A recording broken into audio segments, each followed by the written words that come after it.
مستمعينا الكرام أينما كنتم، السلام عليكم وأهلا بكم. جمعة مباركة للجميع. أهلا بكم في هذا اللقاء الخاص الذي يجمعنا بفضيلة الشيخ الأستاذ الدكتور سعيد بويزري، نائب رئيس المجلسية الإسلامية الأعلى ورئيس لجنة الفتوى، طبعا دون الخوض في سيرة ومسيرة فضيلة الشيخ الدكتور، لأن الحصة بأكملها لن تكفيني بذكر سيرة ومسيرة الشيخ.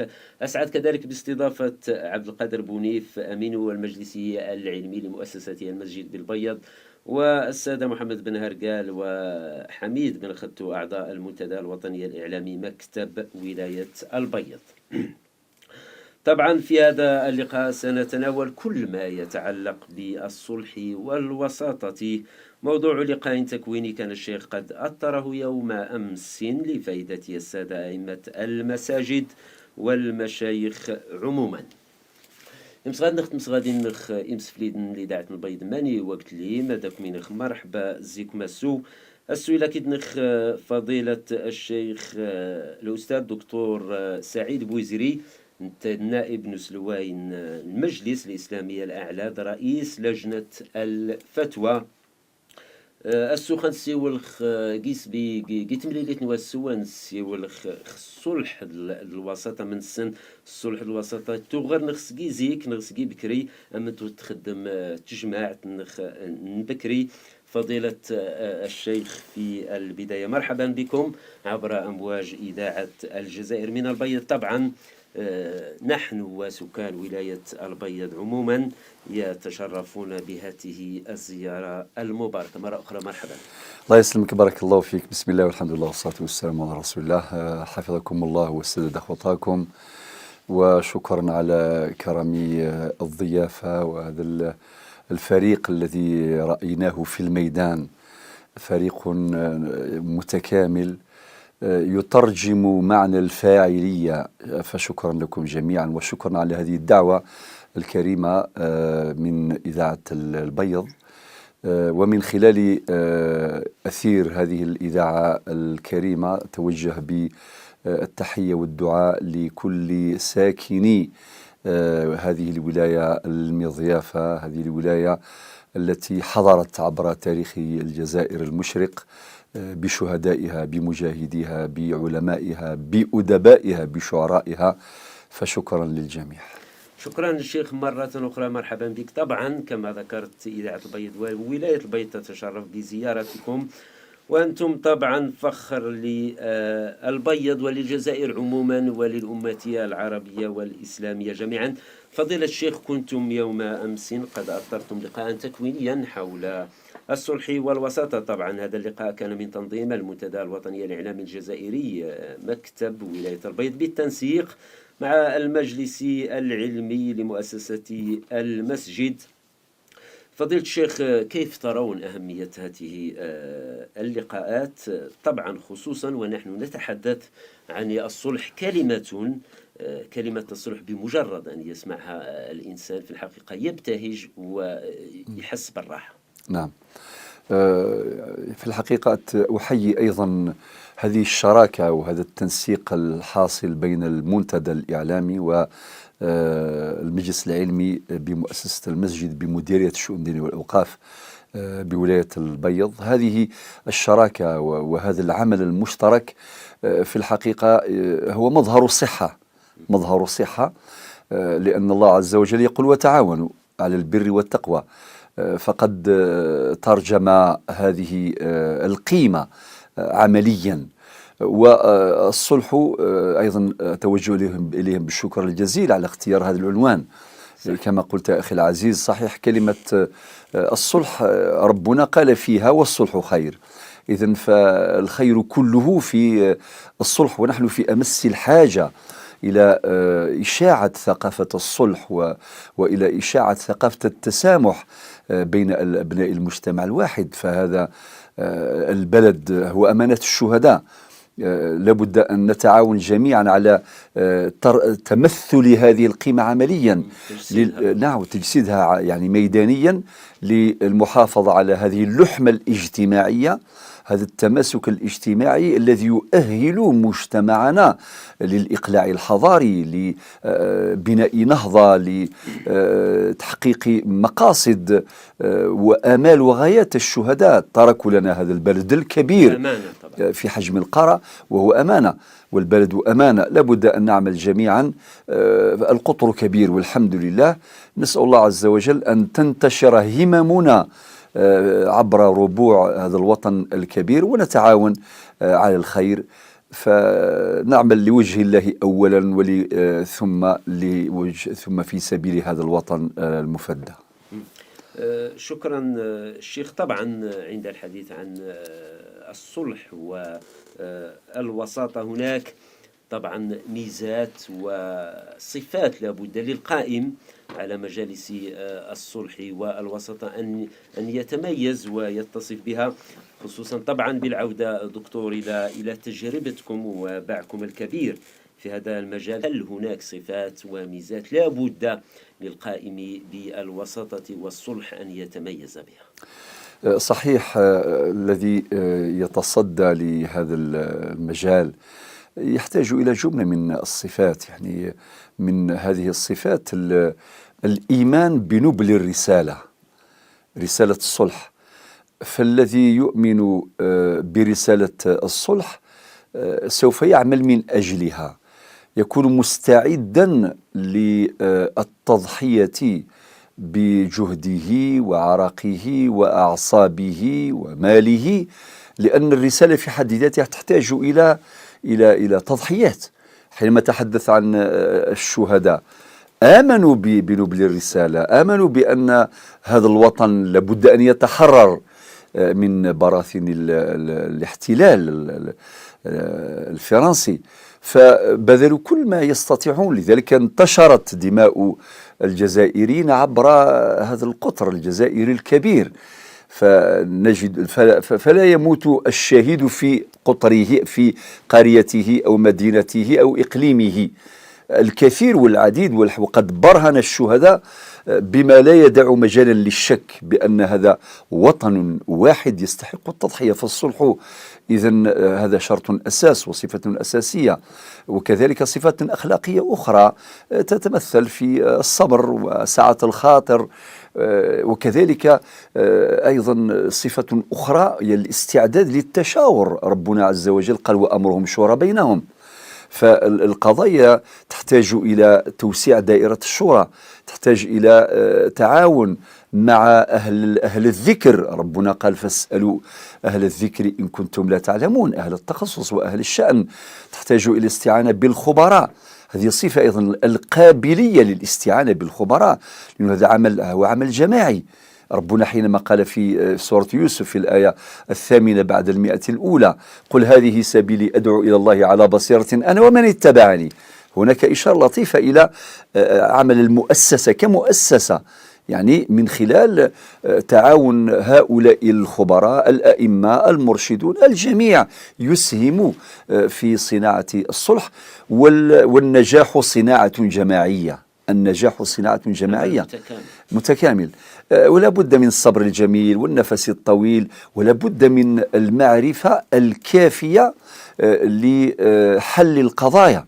فإذا تعلق الأمر مثلا بقضية تجارية، فالمصلح أو المصلحة كلاهما يحتاج إلى معرفة بالأحكام الشرعية المتعلقة بالنزاع التجاري. إذا تعلق الأمر بنزاع عقاري أيضا نحتاج إلى معلومات، إلى معرفة كافية للتصدي لهذا النزاع العقاري. وكذلك الأمر في مسائل الأسرة، في مسائل الهبات والوصايا والأوقاف إلى غير ذلك. لذلك يأتي التكوين ليسد هذا النقص حيث وجد، والتجربة تراكمية. فضلا عن ذلك كله لابد أن نقرأ عن تاريخ المصلحين في الجزائر خصوصا وفي الأمة عموما، في الحكمة ضالة المؤمن، لنستنير بتجاربهم ونحسن استثمار تلك التجارب في قضايانا المعاصرة التي تمتاز بالتعقيد، لأن قضايانا في هذا العصر قضايا معقدة جدا، وتعقدها متصل بتعقد الحياة. ولو قارناها بالقضايا السابقة، قضايا العصور السابقة، نجد تلك القضايا بسيطة بالمقارنة إلى قضايا هذا العصر. تلك القضايا بسيطة لبساطة الحياة، قضايانا اليوم قضايا معقدة تحتاج إلى علو الهمة. مما أذكره هنا الصاحب سيد الخاطر وهو يتحدث عن علو الهمة، فالهمة العالية تكون في مستوى التصدي للنزاع مهما كان كبيرا أو متعقدا. والغريب أن صاحب سيد الخاطر بعد صفحات قليلة تحدث عن علو الهمم، وكأنه يقول لنا الهمة الواحدة لا تكفي، لابد أن تكون معها همم أخرى تساعدها في تحقيق الغايات والمقاصد. شكرا فضيلة الدكتور. أنا مسلاي شوية سمازيغت نكونين دا أكن سناني مزداغ الولايات البيض نكونين دا طملت نغرماون نكونين قارس طملت نغرماون منطقة القصور توغزيك توغرنغ نسعى كندس نقار تاجمعت للأسف تورا تاجمعت ولا شيت الدور تورا رزيك روح. هل فضيلة الشيخ نحواج هسه باش توغل تجمعت دامك نزمرت تنسوغل؟ بلا شك ما نغال سمزروي تمورث الجزائر سومثا نغسم زروي الولاية البيض النفي الروج كنز أي الروج ذي الولاية البيض أندلن إرجازا عرضيا نغثلاوين يتسلاوين إرجازا عرضيا يتقبلا ثلوفا أكن ملان سومثا ستشرايث ستجديث ستقفايليث ستمازيغث خاطر في كذاكي ذين قلان تسيدت وتجمعث نحواجيت تجمعيث خاطر ذي المؤسسة عمل الصلح لان المصلحين تفضيون يخدم الإصلاح ما ذلك زعما صمطوط، ولكن أين دي تكنفوذ سواطاس مراسيلي تجمعث نغ تجمعيث ذيني قلان دوك مزروق النغ إلاق نكون يسا أسنف كفوذ واسنف كسا أزال باش ديوغال ذي يذير يذنغ وان يذير يذس أكاين الزمر أنقابل ثلوفا سمثا. طبعا كما تحدثنا الآن فضيلة الدكتور، المجتمع الجزائري والمجتمع البيضي طبعا معروف منذ القدم بنظام الجماعة وجلسات الصلح والوساطة، لكن طبعا للأسف مؤخرا نلاحظ أن دور الجماعة تراجع قليلا. هل نحن اليوم بحاجة إلى إعادة تفعيل دور الجماعة في جلسات الوساطة والصلح وكيف يتم ذلك؟ يقينا تاريخنا المشرق وتاريخ البيض المشرق ينبئنا بما لا يدع مجالا للشك بأن نظام تجمعث أو تجمعيث أو الجماعة نظام مفيد للمجتمع. صحيح كما قلت يا أخي العزيز فيه تراجع، وربما هذا التراجع لعدة أسباب. من هذه الأسباب كان يقال مثلا الآن هناك مؤسسات تتصدى للقضايا والنزاعات، هناك محاكم يعني بمختلف درجاتها، ولكن هذا غير صحيح. المحاكم لها دور كبير في النظر والتصدي للمنازعات، ولكن نقول جملة ربما تلخص هذه المسألة: لابد أن تتكامل الجهود، فتجمعث ليست بديلا عن القضاء طبعا، ولكن تتعاون مع القضاء، وهذا المستوى هو الذي نريد أن نحققه ميدانيا. وبالمناسبة نثمن التعاون المثمر بين رجال القضاء ورجال الصلح، وهذا مظهر صحي في المجتمع لابد أن نثمنه وأن ندعو إليه وأن نعمل على تجذيره في مجتمعنا، لأنه نحن في أمس الحاجة. فالقضاء يحتاجون إلى الأئمة، إلى المرشدين. الأئمة مقامهم رفعه وبينه إمام المرسلين صلى الله عليه وسلم حينما قال في حديثه الشريف: إنما جعل الإمام ليؤتم به هذا الذي يؤمنا في الصلاة نحتاج إليه أن يرشدنا، أن يذكرنا بالله، وأن يطبق وأن يدعونا إلى أحكام الشريعة الإسلامية. فنظام تجمعث أو رغم هذا التراجع لابد أن ننبه إلى أهميته، والآن نحن في أمس الحاجة إليه، لأن الجزائر الآن ولودة، هناك خبراء الله يبارك يعني في كل المجالات، في المجال الاستثمار، في مجال المال والأعمال والعقار والأحوال الشخصية، في جميع مجالات الحياة. فنحن في أمس الحاجة إلى استثمار هذه الكفاءات وهذه الطاقات في تشكيل مجموعات جماعات في الأحياء، في المدن، في الولايات إلى آخره، من أجل أن تتعاون لتحقيق هذه الرسالة، رسالة الصلح في المجتمع. شكرا فضيلة الشيخ. طبعا عند حديثنا يوم أمس على هامش اللقاء طبعا كنتم تحدثتم وأثرتم نقطة مهمة. هل يمكن فضيلة الدكتور تأطير أو تكوين سواء مجموعة من الأئمة أو المشايخ عبر القطر الوطني للمساهمة كما ذكرنا الآن وفي إعادة إحياء وتفعيل دور جلسات الصلح والوسط؟ نعم، يقول سادتنا الفقهاء: ما جاء على أصله لا سؤال عليه. يعني أقصد أن هذا الخير موجود والحمد لله.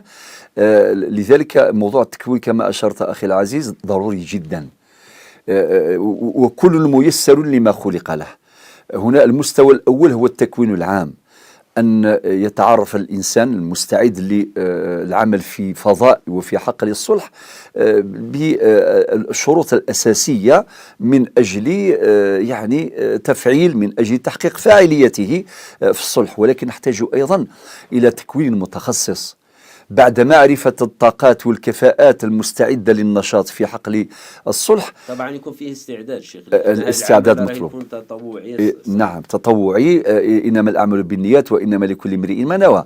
في سورة هود الآية 88: إن أريد إلى الإصلاح ما استطعت وما توفيقي إلا بالله.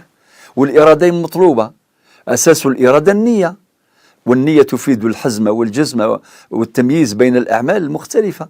وفي سورة النساء الآية 35: إن يريد إصلاحا يوفق الله بينهما.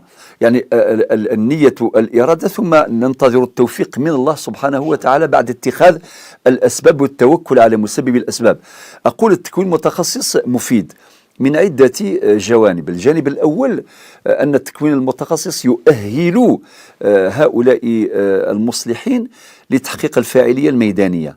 نعطي لك مثال في مسألة استثمارية بين مجموعة من المستثمرين صار عندهم نزاع، فالذين تكونوا في هذا المجال يفهمون مسائل الاستثمار، يعرفون القوانين الضابطة للاستثمار، يعرفون علاقة المستثمرين بالمؤسسات الأخرى الجبائية وغيرها من المؤسسات.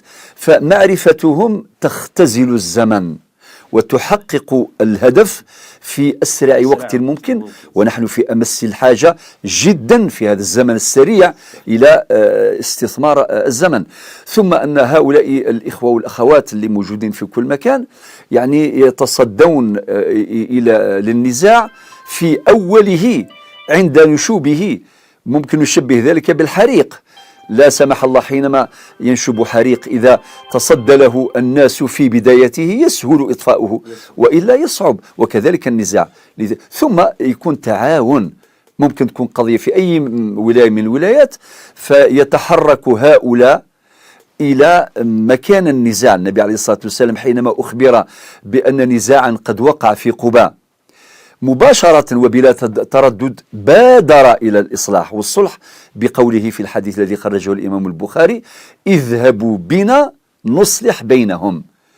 لم يؤجل، لم يؤخر، لم يتردد، اذهبوا بنا نصلح بينهم. في الاستعداد موجود، فيتحرك هؤلاء المصلحون من أجل الصلح في هذا النزاع القائم.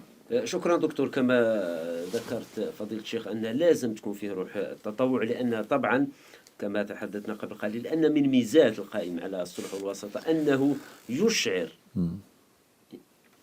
إن صح القول يشعر المتخاصمين بصبره وقوته وقدرته على التحمل واطلاعه كذلك على أصل المشكل. صحيح. الخصوم حينما يشعرون بأن رجال الصلح تبنوا قضيتهم، تبني هذه القضية، وكأن رجل الصلح تولي قضيته هو همه. بارك الله فيك، المصطلح همه هذا مما يستميل قلوب الخصوم لقبول نتائج الصلح. يقول باللي هذا المصلح وهذا الإمام الله يبارك تبنى قضيتنا، يعني رفد الهم نتاعنا ربما أكثر منهم. نعم، ويحسن الإصغاء والاستماع للخصوم، ثم بعد ذلك يتشاور معهم. أحيانا يعني رجل الصلح يعني يأخذ الصلح أو النتيجة من أفواههم، من خلال تحريك، من خلال الأسئلة الذكية كأسئلتك الآن بارك الله فيك، فيعني يوصل للنتيجة أنه الحل يوصلوا لهم ويشعرون بأنهم شركاء في إيجاد الحل. وهذا أدعى إلى احترام نتائج الصلح وإلى دوام الصلح. من المسائل التي ننبه إليها دوام الصلح، أن الصلح لا يتحقق آنيا ثم يعود النزاع من جديد، لابد أن ينتهي هذا النزاع. لذلك في القانون الجزائري قانون 75-58 في المادة 459 في تعريف المادة للصلح: عقد الصلح من مقاصده إنهاء النزاع، ينتهي النزاع ويدوم الصلح، وهذه مسألة مهمة جدا.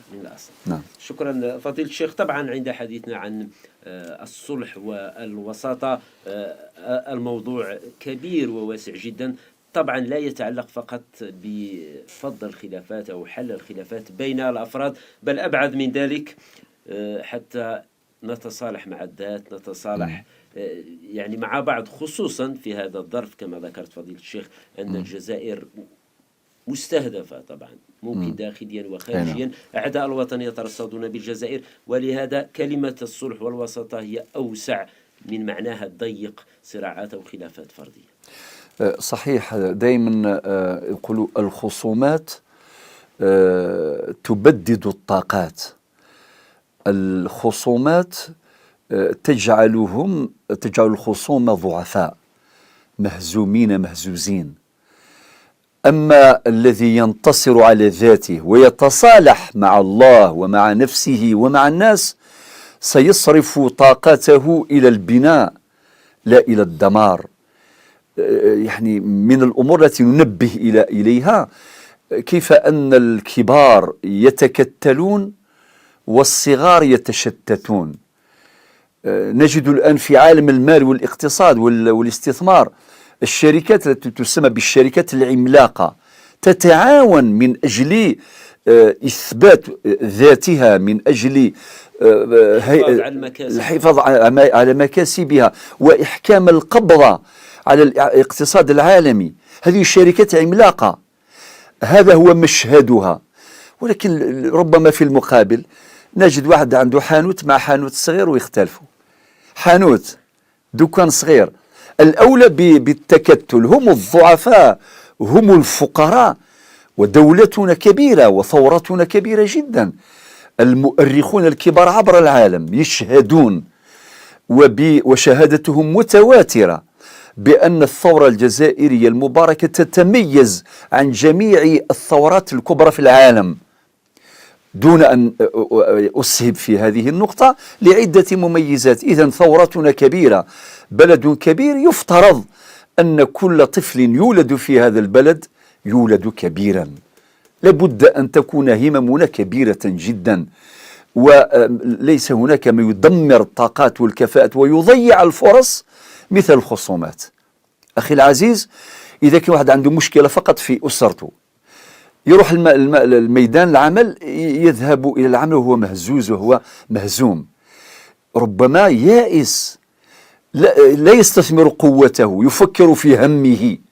الهموم مدمرات. لذلك نستشف من حديث النبي عليه الصلاة والسلام من دعائه، يقول: اللهم إني أعوذ بك من الهم والحزن. يتعوذ النبي عليه الصلاة والسلام من الهم، لأن الهم مدمر، الهم معطل للطاقات، مضيع للفرص.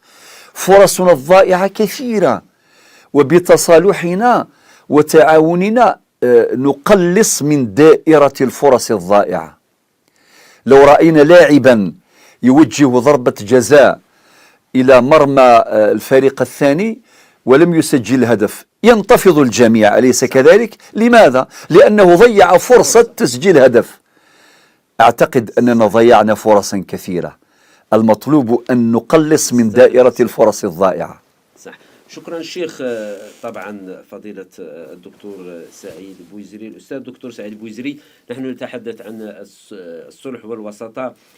هذا شيء ليس جديد أو دخيل على مجتمعنا الجزائري. طبعا هو بالعكس من الميزات الأصيلة في المجتمع الجزائري منذ الأزل، منذ القدم وحتى الآن. طبعا إذا أمكن الشيخ تعطينا نماذج، طبعا تاريخ الجزائر حافل بمثل هذه الجلسات، جلسات الصلح الجزائر في هذا السياق. نعم، الحمد لله. كما قلت يا أخي الفاضل بارك الله فيك، تاريخ الجزائر المضي يعني ينبئنا بالعديد من مجالس الصلح الناجحة التي صارت حقيقة مراجع يعني يعتمد عليها ويرجع إليها.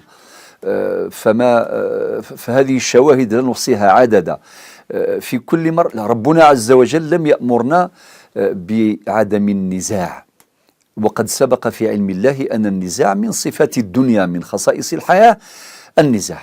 نحن في الدنيا ولسنا في الجنة. في الجنة ما في نزاع ولا شيء، ولكن في الدنيا من خصائصها المشكلات والخلافات. والجزائر أيضا عاشت العديد من الخلافات أثناء يعني قبل الاحتلال الفرنسي. هناك مشكلات وقعت وتصدى لها المصلحون من الأئمة والشرفاء من الرجال والنساء. بل مما قرأناه في تاريخنا المشرق أن بعض القضايا المعقدة جدا حينما تحضر المرأة الجزائرية وتمضي على محضر الصلح، هذا من أسباب دوام الصلح، ولا يمكن العودة مرة أخرى إلى النزاع. ينتهي النزاع بشكل نهائي. وأثناء الثورة الجزائرية حصلت أيضا نزاعات، لذلك مما ننبه إليه لا يجوز التركيز على النزاع، بل يجب التركيز على ذلك الإبداع في الخروج من الأزمات المختلفة إلى تلك العبقرية وتلك الحكمة التي واجه بها أجدادنا من المجاهدين والشهداء رحمهم الله وحفظ الله الأحياء، كيف أبدعوا وتعاملوا مع النزاع وخرجوا منه بسلام من خلال ترجيحهم لأولويات الوطن، في المصلحة العليا للوطن مقدم على كل شيء. هذا إبداع يعني. وتاريخنا المشرق لا يتسع له المقام للتفصيل في قضايا ومنازعات حصلت. لا نركز على النزاع في حد ذاته، هذا أمر طبيعي، يختلف الناس وقد اختلف الصحب الكرام. ربنا حينما قال في القرآن الكريم في سورة النساء: فلا وربك لا يؤمنون حتى يحكموك فيما شجر بينهم. إذن سبق في علم الله أن الشجار يقع بين الناس فيما شجر بينهم، ثم لا يجدوا في أنفسهم حرجا مما قضيت ويسلموا تسليما. وبعد الاستقلال أيضا حصلت نزاعات وفي وجزاء الاستقلال يعني قضايا كثيرة، في إليزي، في تمنرست، في غرداية، في سقهراس، في منطقة القبائل، في منطقة الصحراء، في الشرق، في الغرب، وآخرها كما قلت يا أخي العزيز في منطقة ما حصل بعد الحرائق التي وقعت في عديد الولايات، منها ولاية تيزي وزو. وذلك الإبداع الذي أظهره الشعب الجزائري في وقت الأزمة. ومن خلال هذا الجواب أحيي تحية خالصة رجال الصلح ونساء الصلح، كما أحيي أيضا بكل اعتزاز عائلة المرحوم جمال بن اسماعيل، أسأل الله أن يتقبلهم من الشهداء، الأخ نور الدين والأخ خالد وجميع يعني أفراد العائلة الذين ترجموا معاني المحبة والأخوة والمحافظة على الوحدة الوطنية. إذن هذا الشعب في وقت الأزمة اجتمعت القلوب واجتمعت النفوس واجتمعت الأيدي والأبدان تحقيقا ودعما وتعزيزا لروح الأخوة وللوحدة الوطنية. تنميرت ناس الشيخة كنت نيد ثورة ولاد كنقار المتخاصمين المختلفين لازم غرسنتي لي كران المواصفات كنت نيد فضيلة الشيخ غرسي لي القابلية للصلح كنت نيد مديات في ثورة لاباس نمرحوا ماس جمال بن اسماعيل تيرحم ربي تغرس القابليه للاصلاح للصلح. اكل المتخاصمين لازم تفهمن باللي ميديوز المجلس الصلح غير ستيلي القابليه للصلح، على خاطر فضيله الشيخ نزرع الا يتهتمنا كنداس نقارس عرفت تفاصيل جزئيه يتفق التفاصيل الجزئيه. انت من الاحسن ادي ولا ادي يزر الجانب الايجابي الجانب من الصلح. بلا شك عارضين منين الخير من الخير مرا قبل ثلوفا الى قنيسني اذمنا الصلح الى قادرين نحملن الصلح والسوس عن البال نسن والسوس عن الخطر نسن وذفك نزال اين يقلا قد يسعو غزال ما كاد نظام ذيا نهمث نور الدين تذكر ربي الخير ذمي سيقموثن ذين قريحا ذين قصيحا، ولكن امس الايام زوارو يدينا هذه جعل ربي اذا من نمي السبه اري يسخسين غير يسنسن في مثل الفتنه غير تموت الجزائر. يعني اسال الله ان تكون دماء وليدي جمال يعني سببا في اطفاء نار الفتنه في الجزائر. وكذا تساقي تسير ركزا ينحواج قرني مزوره شبح بركاز تسير ركزا جمال الرجل في رجولته. يعني ذين يسعى نزل ذم قران خاطر ملي ونسعى الميزان يسعى الميزان اذي في كزال اين مقلق اذي في كزال ذينا ربي يوفق من بعد ربي سبحانه يكتوفقن غير الخير يكتوفقن غير الصلاح. ثاني ميرت ناس الاستاذ الدكتور اسقسين غيستان انكارو المجلس الإسلامي الأعلى فضيلة الشيخ هل عنده مشاريع مستقبلية؟ بلا شك المجلس الإسلامي الأعلى ما كان نظرة أطس يعني الأهداف يقسع يخدم السيسن ثمثل تاقي يعني يتسمع وانا كذ المؤسسات الدولة يتسكد الاستشارة لأنه هي استشارية ذوينا ديسنا الغورس دا يجتهد أن ديلا قد يجتهد ذي ثمثال يشد غير الدين ذي ثمثال يشد غير الاقتصاد ذامسة أما كثورة سي المشاريع مقارنة ديال المجلس الإسلامي الأعلى ومقارن الصرافة الإسلامية بعد مد يفغ النظام من البنك الجزائر 20/02 من بعد يفقد المقرر 20/01 عند يدي مسلي المقرر كيف إنشاء الهيئة الشرعية الوطنية للإفتاء للصناعة المالية الإسلامية. يعني باش البنوك ان شاء الله ثمثال تاقي تجربه قلنا المشروع قلنا الصرافه ذي وين ينجحن مازال في البدايه، لا يزال مشروع الصرافه الاسلاميه في البدايه ويحتاج الى شروط اخرى من اجل تفعيل هذا المشروع الكبير الذي يخرج مجتمعنا من حرج الربا وعقود الغرر المختلفه. ربنا حرم الربا بنص قطعي وأحل الله البيع وحرم الربا، ولكن نحواج يعني باش المشروع قاعد يلحو هذيك لقن كساكو غورني قلنا نزداتس وقيسي المشاريع يخدم المجلس الإسلامي الأعلى فضلنا كوف مثال ثياض يشد الفتوى في مثال داغ ثفراث بوغي المصلحين قلنا دينا يتقابلن ثلوفا سالخير وان شاء الله يوفق ربي كل الجميع وخني الإذاعة البيضاء خني فكر ربي الخير وانت خير أثمثنا غذي المنتدى الإعلامي إذا غدي السولة الناس نفكر ربي الخير وانت خير وذي حفظ إن شاء الله ثاني يك ينزداغ الولاية البيض إن شاء الله نمليل يثوني سنظن ذي الخير. معليش الخاتمة نعاودها بالعربية كلمة أخيرة فضيلة الشيخ. نتوجه بالشكر الجزيل إلى إذاعة البيض الكريمة جزاكم الله خيرا على هذه الدعوة الكريمة وشكرا لكم على برامجكم الهادفة الهادئة التي ترافق المجتمع في البيض والمجتمع الجزائري عموما. كما توجه بالشكر الجزيل للمنتدى الإعلامي على هذه الدعوة الكريمة وأشكرهم على حضورهم وتعاونهم مع المجلس العلمي لمديرية الشؤون والأوقاف مؤسسة المسجد. فأسأل الله أن يحفظ الجميع وأن يوفق الجميع، والنجاح صناعة جماعية.